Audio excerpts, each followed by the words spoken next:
So I went on a date with this young lady, and you and I spoke about this off camera. Yeah. We don't go too crazy. I'm gonna let the fans know like what's going on. But yeah, so we went on a date. It was a good date. Real fun time at Disney. We only spent like 4 or 5 hours there, but we were in and out. But it was a good time. Mm-hmm. Also, I will say this: anybody thinking about ideas on a first date, I would highly suggest a theme park. Let me explain why. Because endless food options, endless options to like interact with each other. Because you got to wait in line for rides unless you get like a fast pass, whatever the case is. Mm-hmm. But even then, you still got to wait in line for a little bit. Mm-hmm. Hella conversations to have. Also, you get to see how that person acts under pressure, a.k.a. the pressure of being on a roller coaster. Because some people don't like being on roller coasters. I'm not getting on one. Right, exactly. I'll get on some rides, just not like crazy. But you get to see them in real time process their emotions of like that anxiety of getting on a roller coaster. So you see how they are when they're under pressure. Okay. So you get a lot of things done in a short amount of time, and especially in a confined area of a theme park. Yeah. But anyways, date went well. Great date, by the way. It didn't go well. It went great.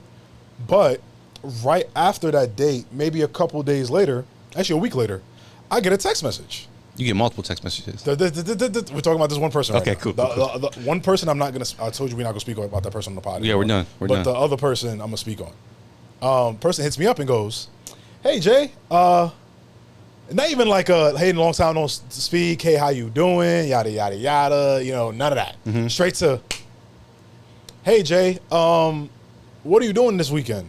And I'm like, what's going on? It's like, yeah, I need a +1 for this event. It's a friend of mine's wedding, and I would love for you to be my +1 for this wedding this weekend. Tre, you and I both know, because we have multiple family members who've gotten married. Phil, you know this too. If a wedding is on a Saturday coming up that week, that means the +1 you RSVP'd was months ago. Mm-hmm. Oh, yeah. Facts. Which means I wasn't the +1 that you RSVP'd for. Facts. Am I wrong, Tre? Am I wrong, Phil? You know what? I didn't... You didn't think of that? No, I think of that from the beginning. I just thought about that shit on the ride over here. That's crazy, yeah. Yeah. Which means the RSVP for your +1 was not me. Yeah. It was the other nigga. If you asking me 4 days before the wedding to be your RSVP. Yeah. Be your +1. So she hit me up and she was like, "Hey, can you be my +1? I really need a bachata partner, and I know you love dancing bachata with you, but yada yada." Yeah. Granted, to be fair, I was in the wrong for even asking what the +1 was for. Okay. I was in the wrong. I agree with that. Yeah. Because I gave her hope. Like I said, I was gonna say yes. Yeah. And I said, nah. And you dropped it. Shorty I'm dating. Well, shorty I'm talking to, we got a date this weekend. So no, I can't be your +1. Sorry. Okay. But good luck on finding that +1 for the weekend. So that's when it hit me. I was like, this girl trying to spin the block on me after we just had the conversation a couple months ago. And I told her, and I meant this from the bottom of my heart, because I don't want to see nobody unhappy in life. You know what I'm saying? Except for like Aiden Ross and, them weird ass red pill niggas. But I don't want to see anybody unhappy in life. I want you to be happy. I want you to be successful. Yeah. Whether it's a relationship, whether it's business, whether it's friendships, I want you to be happy and successful. Mm-hmm. So last time I spoke to her, I said, "Hey, I wish you all the best with the guy you're talking to. Because obviously you seem to be really infatuated with this guy. So I wish you the best, and I hope you and this guy work out." Mm-hmm. Obviously that nigga wasn't shit, and you try to spin the block with your boy. Yeah. But guess what, baby girl? I already moved on. Yeah. I moved on. I'm happy. Yeah, that's granted, this is a new... This person I'm pursuing is very different than how I pursue in my life. Tre, you've seen it firsthand. Yeah. It's very different than very how I high approach. Schoolish.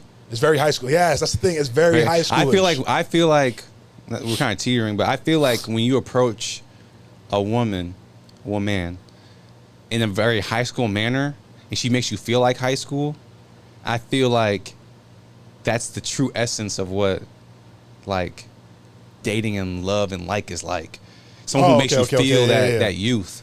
That butterflies. The butterflies, the youth, the desire to like, I'm really trying to go above and beyond. Because when you're in high school and you get that first love, you trying to go above and beyond for her. So like, so now let me get your lunch tray for you. Let's walk to the you table want to together. do every little thing. And it's not even like, tonguing each other down in front of the lockers. Well, I don't know about that. I didn't do none of that. But I'm saying like, I went to a Christian school, so ain't none of that going on. Well, then you went to school with a bunch of white girls. They ain't got no lips. Yeah. Continue. That's crazy. I know they mad, baby, and that's a given. If I lost you, baby, then I'd be tripping. Yeah, and I'm for real. Know you the the best and you the real deal. Wanna get my arm